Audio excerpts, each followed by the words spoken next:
Welcome to That Steam. Ladies and gentlemen, we're back. They said we would never be back. Nick, I'm not going to say this week, guess who stopped us from being back? I'm going to thank someone for bringing us back. Oh. Yeah. Who?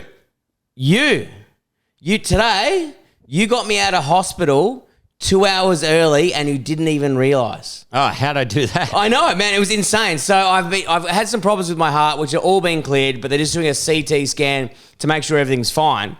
But in order to do a CT scan, you have to have your heart rate below 60. So I go in to get the CT scan. They said, oh, look, they're going to get heaps of medication to drop your heart rate. Your normal heart rate's like anywhere between 80 to 100 or whatever the fuck it is. We're going to try and drop you below 60. And I was like, well, I said to him, like, it's all of a sudden turning into the Joe Rogan podcast. Yeah. I said, I'm pretty good at dropping my heart rate because I used to be a diver. So I can drop like 20 or 30 by just breathing. Yeah. And I got it all the way down to like 64, but I couldn't hold it. And I was like, fuck. And I was back at 70 because I was annoyed. And then, so they gave us a bit of medication, dropped it down, did the CT scan, and this is where you come in, Nick, because they wouldn't let me leave the hospital until my heart rate returned to normal, which was 80. And how did I get to 80? Don't know. Thought about all the times you pissed me off. I was like, I'm going to fucking... They're like, man, your heart's at 90. They have to give me more medication. They're like, quick. Fucking, we need you to power some other guy. They put the jumper leads on you, put them on another guy. I was like, oh, man, the motorbike and the thing. And I was like, this. And I was like, oh, and I got rule work. And I was like, man, you're at 95. You can go. I was like, nice. Did you think about the time on the weekend when you told me not to do new stuff at the show and I went and did it anyway? It went really good. Yeah, well, no, yeah, that pissed me off, but then you pulled it off. We had a corporate on the weekend, and which didn't matter because it ended up not turning out to be a corporate. Warrnambool, great. Warrnambool. But I've done Warrnambool twice, both times. The best crowds some of the best crowds I've ever had. Man, so I've been to good on you, Warrnambool. At different times, but that week it wasn't a good weekend for Warrnambool that weekend. As in, like, crowds were awesome. Yeah. Weather was shithouse. Yeah. I think they've got shithouse weather a lot, though. I could be wrong. Warrnambool residents, let us know. Beautiful town, though. We've got a Patreon video of us going up there, so we're not going to discuss that. We're not going to discuss what happens in the Patreon video. Well, man, I would love to know I don't even know what happens on the Patreon video because I was at a wedding. So I was like, Nick, I'm at a wedding for an hour. Can you come pick me up? And then we go to Warrnambool. And I was like, don't worry, I won't be too pissed. Within the space, because I'm only there for an hour, within an hour, I reckon I've had 14 champagnes. I was throwing them back like mother's milk. Yeah. Well, you told us you had 8 when you got in the car. Yeah, but this is a Brett Blake story, exactly. so you got to double it and minus 2. Yeah, exactly. So 6. Probably 4. I probably saw a bottle of champagne. I was like, yeah, man, I had like 17. Anyway, we had an esky full of beers that very kindly Bench Pressington gave us from Banks Brewing. Man, so I've been staying down in Toogarook, which is a beautiful part of the world, besides when the storm's not there. And we did last week's pod, thanks to all we had, so many extra listeners last week. What are the odds? Yeah. And so been staying down there, and then old mate gives us a message saying, hey, are you here? And I'm like, yep. Drops the carton of beer off. You go, okay. Do all these different types of beer, and fuck, they were good. And we review them all on the pod. Yeah, on the bonus app. Make sure you check it out. However, we did leave a Banks Berry Sour behind. Now, did you? Is that what's in your hot hand? I just opened it. That was the last one I might pick. I'm like, I'm not doing a berry sour. You're not doing a berry sour. So I'm going to try it. Live on air. Live on air, guys. It's like Agaro's Cartoon Connection. Ooh, that's really good. Yeah. Do you know what? That's really good. Also, we've got to be... Someone commented on our Patreon, because we do all these beer reviews on there, that we're not very good beer reviewers. We aren't. We aren't. We are not good. We are not good beer reviewers. Good or bad. Yeah. But if you were to be a good beer reviewer, what would you say? What's hitting your palate that would describe as a good. Yeah, I don't know, man. I don't know, but that's I the just thing. know the These are sour. either good or bad. Sours are good, like, and you can tell a good sour because it's not like too crazy. Yeah. Like this is a nice one. Like this Yeah. is a nice. I wouldn't say it's for the sour heads that like want to like pow pow. You know, Yeah. it's a little 3.8%er, right? Yeah. It's almost a mid strength. I think it's up to the people who know us and to know our beer tastes to determine whether we say it's good or bad or okay. Yeah, To figure out the rest. that's really good. Like Thank we you. do a lot of heavy lifting. Banks Brewing, so good. And there's a Pils that I had, the one in the big can. Man, I love the tall boys. It's the big tall one, Pils.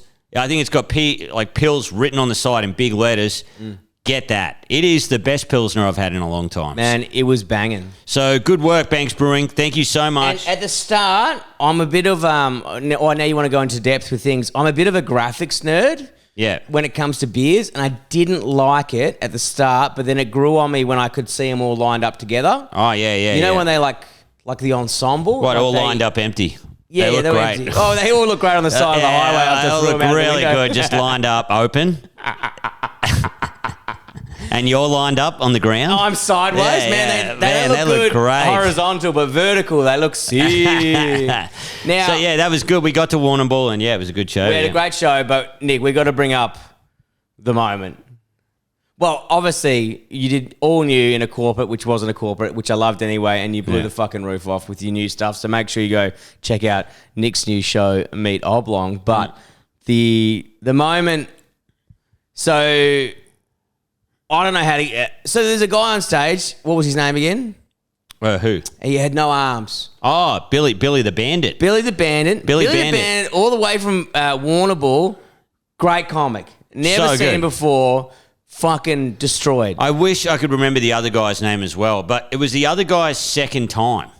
And I think it Insane. was Billy's second time or something. It was Billy's actual second gig, and then I think it was in his top 10 gigs for this guy as well. Fuck, I forgot his name as well. I'm so sorry. Yeah. But both Fuck, these I'm boys so were, sorry, mate. were fucking great. Yeah. Awesome acts. Really good. Usually, when someone gets up there from the country town, you're like, ooh, this could be crispy. 1 gig a month. This is going to be a lot of opinions. But then both of those guys got up and I was like, oh, shit. Yeah. Oh, They're we're actually thought really good. We're in trouble here. Yeah. But so Billy gets on, Kappa's set is on, and you do a joke about wanking, Yeah. and then yeah. and then you turn to him and go, sorry, mate, the guy with no arms, you wouldn't know anything about that. Yeah. Well, I said, everyone here has probably masturbated. And then I said, everyone except for you, Billy.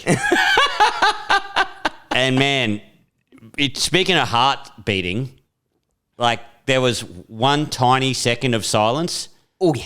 And then I saw him erupt, and then the whole crowd erupted. And I was like, "Fwah." But in my mind, Billy goes, joke's on you, I can suck myself off. Yeah. You know what I mean? Like he had to have an ace up the sleeve. Also, I did forget that Billy's a man.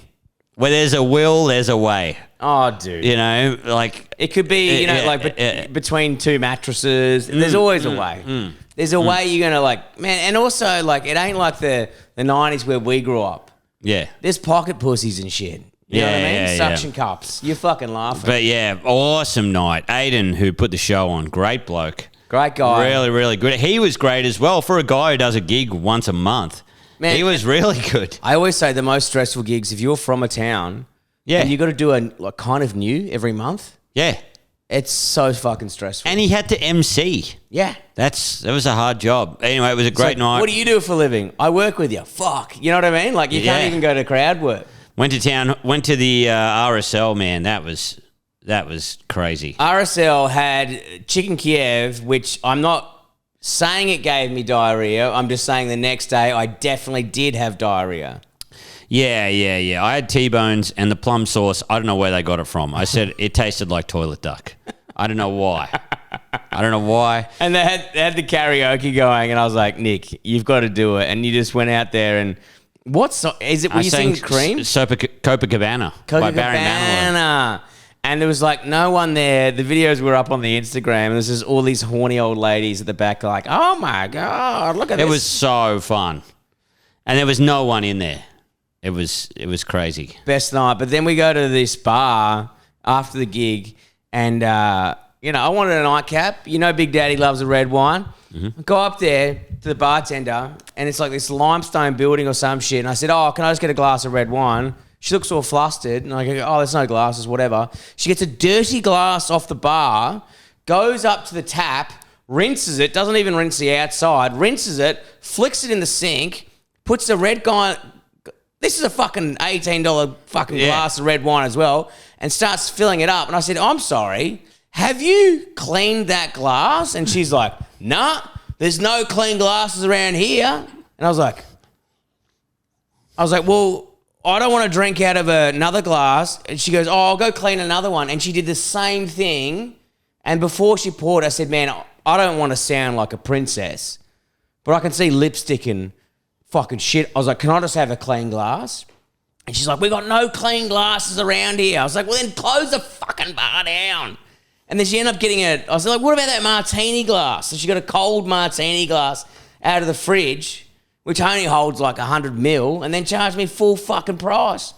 I've never been more wound up. Man, we went to that place. I forget what it was called, Frolic or something, and it was like in a cave. It was like in this weird cave. And they only had one drink at a time, and everyone was blind. And everyone in Warrnambool had some kind of injury.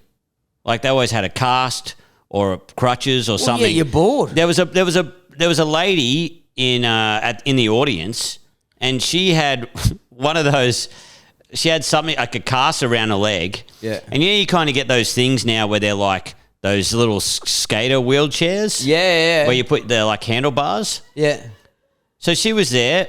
Her boyfriend used her skater thing to go up and get a round of drinks and then go back. You know what? I don't mind that. He's efficient. He's using wheels. Jesus Christ! It was the most it just turned to fucking not aggro, but it was a loose town. It was intense. It was like the thing is, I don't want to shit on the lady who was working at the bar because it's 11:30. She would have copped so many Christmas functions. She just would have been burnt out. I know exactly what it's like, and she's telling people one drink at a time, and everyone's going, "Can I get 4 drinks?" Yeah. And I went up there, kind of soberish comparatively. Could have driven fucking everyone's car home, and then go, "Can I just get 2 glasses of red wine?" Everyone's ordering fucking Jackson Coke and fucking Red Bull vodkas. Can I get 2 glasses of red wine? I think it was a Sangiovese, Nick. I don't know if it was that, but whatever. And you just said red wine, didn't you? Yeah, I did. I was trying to impress the listeners. And so I get red wine, whatever. And she's like, "You need 2 people." And I said, "Yes." And the second person is standing right here. And she's like, "Oh, okay." But you could tell she'd been in 14 fights just before. I was like, "I'm not the enemy. Yeah. I'm fresh blood over here. I've just entered this place. I know you're in the trenches and the Japanese are shooting at you or whatever. Don't bring me down. I'm coming at you cool, calm, and collected." In every country nightclub, there's always the boss lady. Yeah. There's always the boss lady. That's like, "I'm not going to take your shit." And if someone's getting shat on, one of the staff, she walks over, right? There was one of them there. She was circling. Yeah. But this one was like, "I'm 3 months in. I'm a trained doctor. I don't need this shit. I couldn't give a fuck. I'm done. I am at this." That was her last shift. See, the weirdest thing is we're in this fuck nightclub in Warrnambool, right? Yeah. It's wild. It's crazy. And it looks so nice. Like you could have a fucking movie there or a wedding or something, Yeah. And it's just like the grubbiest cunts just racking off bins. Yeah, it was fucking wild. And I see there, Brett, I could not believe my eyes. Diplomatico. Like this awesome Cuban rum that I love. Oh, really? Yeah, I had one of those. I was good luck getting in a fucking clean why glass. were they there? And that's an expensive rum. Like it's really... it's crazy,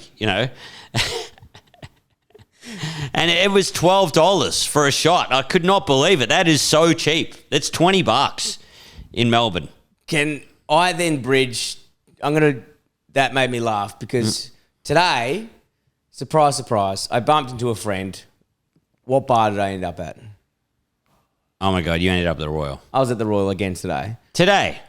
In the day? In the day. You were looking at women's breasts in the day? No, during the day they don't have their breasts out. Oh, right. What? Okay. Oh, sorry. I stand corrected. Thank you. No, I was lying. One did. And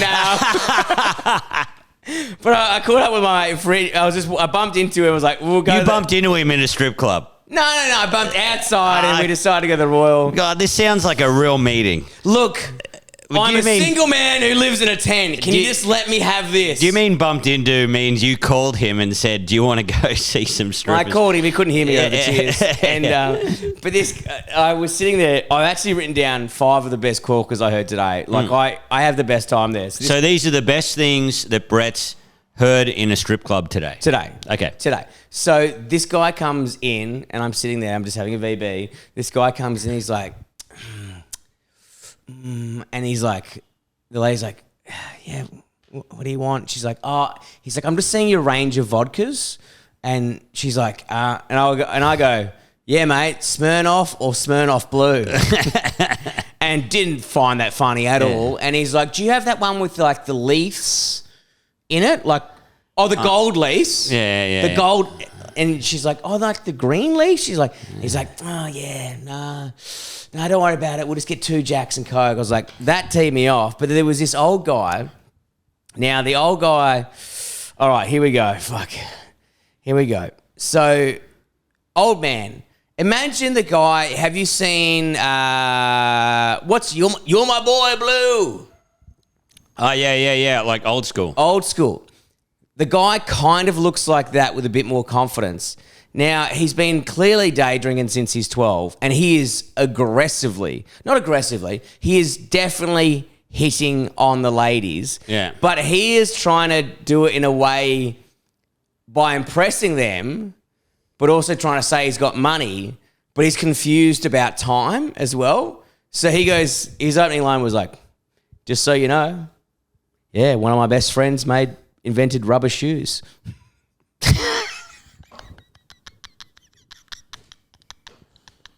Like the rubber on the bottom of shoes. It's like, well, first of all, he didn't. And second of all, how fucking old are you? Man, what an absolute stepping stone to I didn't even have an achievement. I didn't even have a follow-up. So he didn't discover rubber on shoes. Yeah. His mate did. His mate invented rubber on shoes. Fuck. So he goes, yeah, my mate invented the Dunlop volley. And I was like, well, how old are you? Okay, I want an answer to the next question. Okay. How many strippers did he go home with? Well, this is what's annoying part. Holy shit. I was being sarcastic then. No, because one of the chicks there, quite cute, the only one, he was like, he was giving it the sauce. He's like, my ex, we used to fly around in helicopters, and so you're like, this is all not true. All rubber money. All rubber money. Big rubber money. Okay, yeah. Big rubber money. Succession. Yeah, volley money. Yeah, the Dunlop version of Succession. And so he's like, we go on holidays, and the thing is, I ordered this suite, and this other person ordered a suite, and they had a copter as well, and they got confused which landing pad we're on. Like the chick was like listening. I was like, but they're paid, they're meant to, they're listening. That's part of their job is to listen to these fucking crazies or whatever. And he's like, you know what? I could probably take you on a holiday one time. She's like, yeah. Here's my number. He had to give her. She goes, I can't give you my number because of work policy, but you can give me your number. So, you just dial 7 and I'm sure you'd fucking get him. Yeah. And, okay, and then he goes, he had some basketball shoes, wrote that down. I knew we had a podcast today. I knew we needed content. Next one, he goes, you make me feel 30 years younger, so I only feel 10. It's so weird. The cunt was 90. And then only feel 10. Unable to get a stiffy. Is it a small only feel boy? 10. Sorry, now I'm a paedophile. Yeah. And then he goes, then he backs it up with because no one laughed. And then he goes, speaking of 10, it's what my blood alcohol's reading right now. I'm like, what? I don't know. The guy's the king. And then, then his next thing was, because he's an old handsy old man, he's like, to the two girls, like, guys, I want to show you a game. And they're like, they're not hating it, but they're not loving it as well. You know, he's tipping big. He's a pain in the ass. He's like, guys, I got a trick. Do you want to see my trick? I've met this guy so many times. Yes, he's a pain. I've met this guy in every bar. Where there's any bar where there's like a really nice girl, like a cute looking girl or whatever, doesn't need to be a strip club or whatever. No. Just a beautiful girl that you're having like a conversation with or whatever, or you walk in and then they just give you the stink eye straight away, like, I'm not talking to you. And it's because of dudes like this. Dudes like this. And when you talk to them, they're like, oh, wow, I'm surprised here that he hasn't tried to do some trick or brag to me or anything like that, you know? His game was, he's like, come here, sweetheart. You're like, oh, God, fuck. And I'm sitting away. I'm like, I already hate this, but I'm like, this is great content. And then he goes, oh, come here, I'm going to balance some. Don't worry, I'm not going to touch you there. And then he was like trying to balance dollar coins on their collarbone. And I'm like, who's this for? And then one of the other guys there, this other old creepy cunt goes, he goes, meanwhile, I'm there as well, so technically part of it. Yeah. And then goes, he goes, if we're allowed to do that, can I get $100 in $1 coins? You're like, oh my God. And then the same dude in the toilet, I'm pissing at the urinal, goes, mate, how good's a piss? And I go, yeah, it's pretty good, I guess. He goes, mate, I love having a piss that much, I might even switch to mid-strength. Gives me more excuse to get it out and play with it. And then he just goes, see you in there, tiger. I was like, do not touch me. Holy shit, dude. You really need help or something. Like, do you want me to give you counseling? No. Whatever. No. Why are you sharing a bar with these people? But it's so funny. Yeah. It's fucked, but it reminds me of all the old tradies when I used to work at a bar. And I'm like, they're all no sense of humour, no soul, and they're all fucked. Yeah. And they're all lying. Yeah, and plus, when you tell them something, that's what these kind of guys that we're mingling with now, is you tell them something, they don't listen. No. You might as well just tell the air. Yeah. You know, it's all about them. It's their show. It was his show. This is my show. It's so annoying, man. My mate invented rubber shoes. Did he? Yeah. Oh, wow. Cool, man. Yeah, I got a friend. How is that going to... I got a friend who invented this. Yeah. But anyway, did I tell you about my friend who invented rubber shoes?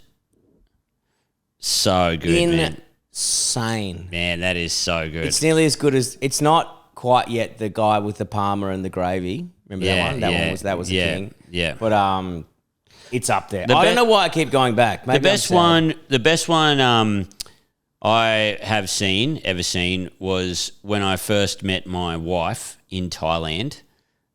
She's quite... sounds very suspicious. Thai wife? Uh-oh. What's your name, Carl Chandler? Uh-oh. Pedo. My wife, if anyone's seen her, she's got quite pale skin and she's got red hair, right? And we're at... You and I... as well. My wife. Yeah. We're at... my wife was at a bar in Thailand. Yeah. And there was a guy leaning across from the bar, and he had a Mike Tyson tattoo. Yeah, I took a photo of the around the eye. So much effort, yeah. And he said to my wife, "Did you know that you look like Julianne Moore?" And she said, "Oh, thanks for the compliment, but isn't Julianne Moore kind of old?" And he goes, "What I'm trying to say is, I want to fuck you."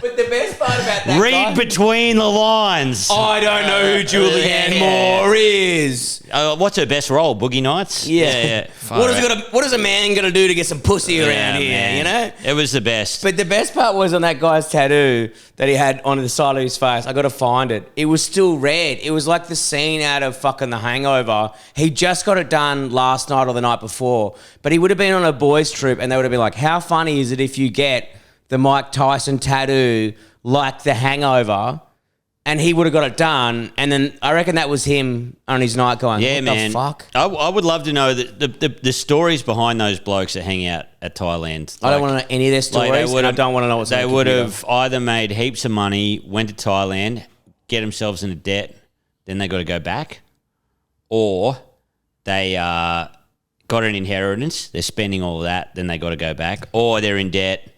You know what I mean? Like they're it's all just like kind of. insane. I think they're all. Most of them are ex-miners. Yeah, or they're yeah. still mining. They do their they FIFO do over their there. bit. Yeah. And then like some of fucking my cousin, because my cousin lives in Laos. His partner's from Laos. We've got family in Laos.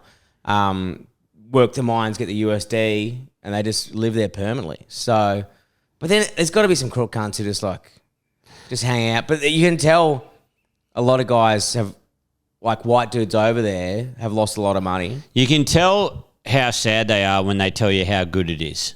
Yeah. They're like, mate, it's fucking great. Yeah, but then you see them not leave a tip for a fucking 30-cent meal. Yeah. You know what I mean? Or they're arguing over every rupiah or whatever, and you go, oh, things aren't going well. Yeah. They're like, oh, mate, it's so good. I work for $1,000 an hour for a couple of months. Come over here. Yeah, I rule. At my You know? brother's Bucks in Bali or whatever, it was only like just dudes at this Bucks or whatever, and there was like one stripper, and then 2 phones got stolen.